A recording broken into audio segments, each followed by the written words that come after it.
अंतर्राष्ट्रीय समाचार। इटली की मुद्रास्फीति दर 32 महीनों में सबसे कम। सिन्हुआ समाचार एजेंसी की रिपोर्ट के अनुसार नवंबर में तंबाकू उत्पादों सहित संपूर्ण समूह के लिए इतालवी राष्ट्रीय उपभोक्ता मूल्य सूचकांक में मासिक आधार पर 0.4% की कमी और वार्षिक आधार पर 0.8% की वृद्धि दर्ज की गई। देश के राष्ट्रीय सांख्यिकी संस्थान ने कहा, यह अक्टूबर में 1.7% से कम है। कम ऊर्जा कीमतें मुद्रास्फीति दर को कम करने वाला मुख्य कारक थी। गैरविनियमित ऊर्जा कीमतों में साल दर साल 22.5% की गिरावट आई। इस बीच नवंबर में विनियमित ऊर्जा की कीमतों में एक साल पहले की तुलना में 36% की गिरावट आई।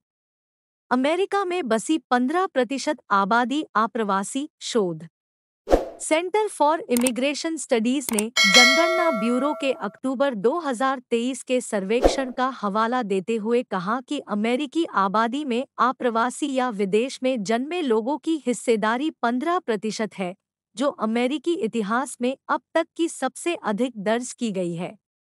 जैसा कि देश में चल रहे सीमा संकट पर बहस चल रही है, अध्ययन से पता चला है कि 4.5 मिलियन की वृद्धि 25 अमेरिकी राज्यों की व्यक्तिगत आबादी से अधिक है। बाइडेन के पदभार संभालने के बाद से विदेश में जन्मी आबादी औसतन 1,37,000 प्रति माह बढ़ी है, जबकि कोविड-19 की चपेट में आने से पहले डोनाल्ड ट्रंप के राष्ट्रपति पद के दौरान यह 42,000 प्रति माह और बराक ओबामा के 2 कार्यकालों के दौरान 68,000 प्रति माह थी। ट्रंप नेशनल गोल्फ क्लब की पूर्व कर्मचारी ने यौन उत्पीड़न का मुकदमा किया दायर।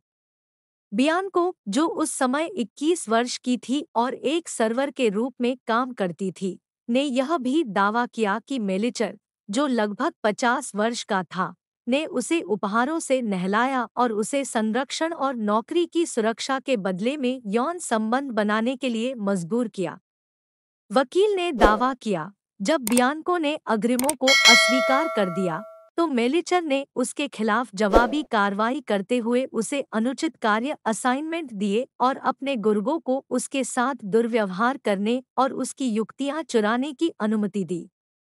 हालांकि मेलिचर को मुकदमे में प्रतिवादी के रूप में नामित नहीं किया गया है। भारत रणनीतिक साझेदार, हत्या की साजिश का आरोप गंभीर। अमेरिका। यह प्रतिक्रिया अमेरिका द्वारा एक भारतीय व्यक्ति को हत्या की साजिश रचने का आरोपी ठहराए जाने पर नई दिल्ली की प्रतिक्रिया के बाद आई।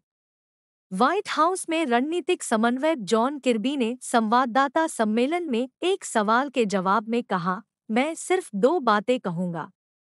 भारत एक रणनीतिक साझेदार बना हुआ है और हम भारत के साथ उस रणनीतिक साझेदारी को बेहतर बनाने और मजबूत करने के लिए काम करना जारी रखेंगे।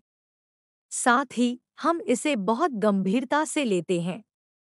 मामले की जांच के भारत के प्रयासों का स्वागत करते हुए किर्बी ने यह भी कहा कि हालिया घटनाक्रम का भारत-अमेरिका संबंधों पर कोई असर नहीं पड़ेगा। BNT की खास पेशकश।